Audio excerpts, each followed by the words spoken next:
কালের রাশিফল চন্দ্র রাশির ওপর সিংহ রাশি 22শে জুলাই 2025। আপনার অকপট এবং নির্ভীক মতামত আপনার বন্ধুর অহংকারে আঘাত করতে পারে।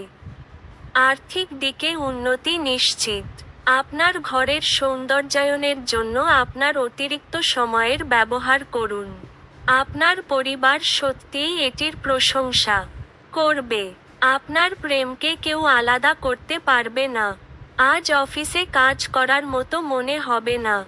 আপনি একটি দ্বিধাদ্বন্দ্বের মুখোমুখি হবেন, যা আপনাকে আপনার কাজে মনোনিবেশ করতে দেবে না। এই রাশির লোকেরা খুব কৌতূহলোদ্দীপক হয়। এরা কখনো লোকেদের মাঝখানে থেকে খুশি হয় তো কখনো একা থেকে। যদিও একা থাকা এতটা সহজ নয়, তবুও আজকে আপনি নিজের জন্য কিছু সময় বার করতে পারবেন। আপনার স্ত্রী আপনাকে পৃথিবীতেই আজ স্বর্গের উপলব্ধি করাবে। আপনার ভাগ্যবান সংখ্যা 3।